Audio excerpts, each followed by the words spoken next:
Guys, in this video, in these next couple videos, we're going to talk about temporary tie-ins on your flat roof.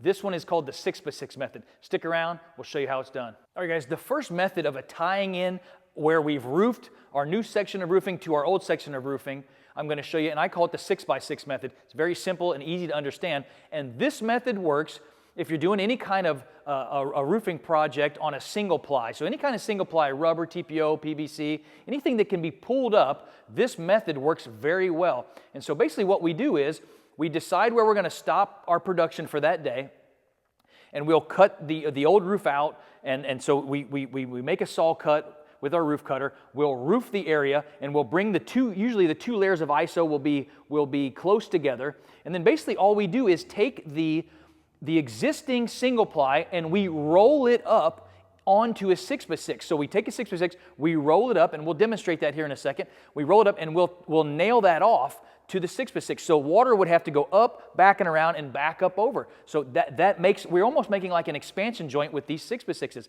And then all we do, very simply, is take our new piece of roofing and we make sure that our sheet will hang over top of that 6x6, and then we will just simply cap nail that into that 6x6. And I find that this method works very well.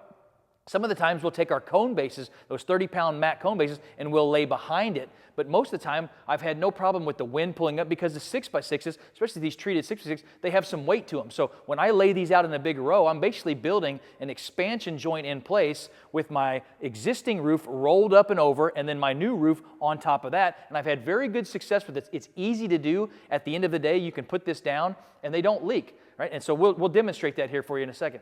All right, guys, so here's my demonstration table to kind of get you in the feel of this thing. So I want to show you this ISO here. This would be our existing roof, and this tan membrane would be like our existing single ply. So any single ply that can be pulled off the ISO and flipped up and fold over.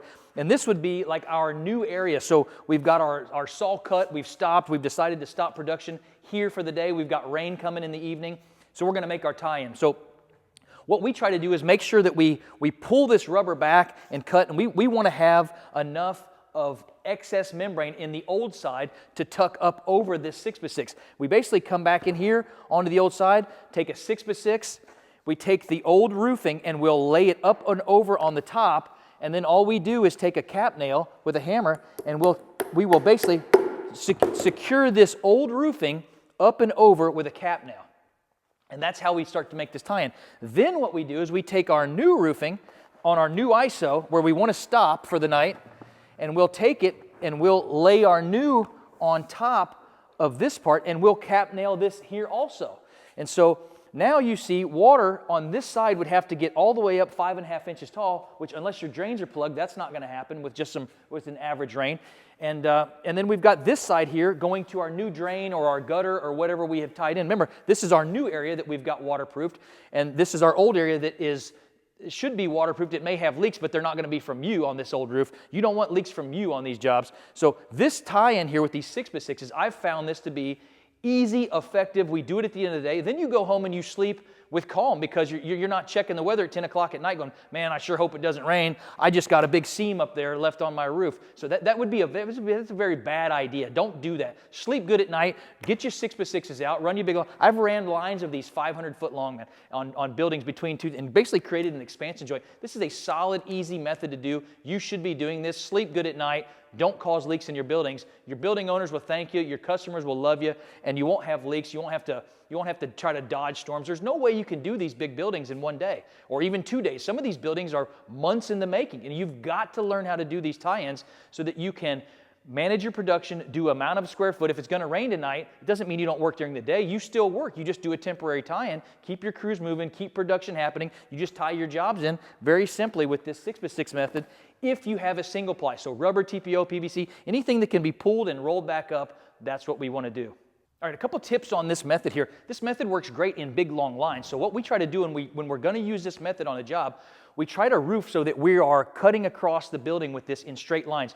The weak spot of this method would be on inside and outside corners because this material is not going to pull up and over corners. So if you run into that, you might have to actually patch some of this old, and try to not make corners on your temporary tie-ins. Try to do straight lines. And then also remember, don't box water in. So don't put like, okay, we're almost done and all of our drains or our gutters or our drainage is over here, and then you pound water up onto this side because you roofed over your drain, but then the water on this side has nowhere to go. So try to plan to eliminate or reduce, greatly reduce, inside or outside corners on this method. Try to run straight lines for this, but then also keep in mind where your water's flowing. So don't just think, well, I'll do a tie-in, I'll roof anywhere I want to. Pre-plan your job so that you have drainage on both sides. Don't cut your drainage off on your old side and put all the drainage on the new and then stack water up on this side. Split your drains according to where your productions are going to be, or your gutters, or leave an out for your water is what I'm going to say. Remember, this won't leak unless you get water up here 5.5 inches tall on the 6x6, but you've got to leave a spot for that water to go. All right, guys, here's one more tip on this system, on these 6x6 tie-in things. After we cap nail this membrane here, this is one we actually use. I've got a great big pile of these laying out there, and this is what it looks like, because we don't try to save that spot. On our new roofing, like the white was our new roofing on our table, well, the white was the new roofing on this. We just take a utility knife and we just cut a straight line on this. We don't try to pull these cap nails out and put a million patches where we don't. We just understand we're going to lose about a foot of membrane on that run. So if you know you have a big job and you plan on doing this method, you might plan on losing another foot of membrane. Membrane's not cheap now. In some cases, it's over $1.25 square foot in some of these higher end membranes. So like, plan on losing this piece of membrane. You're gonna cap nail it. You're gonna have to cut it off. So we don't waste time in the morning trying to do all that. When the next day we come in, it's a good day for roofing, we cut this, pick our 6x6s up, take them out, flip the new back, flip the old back, and start tearing off. All right, guys, that's what we call the 6x6 method. We use this successfully. It doesn't leak for us. It won't leak for you. Buy your treated 6x6s and save them. They won't go anywhere. They might bow and warp out your shop, but they're still good, so it's not wasted money. Keep your customers happy. Keep your buildings dry, guys. We'll see you on the next one.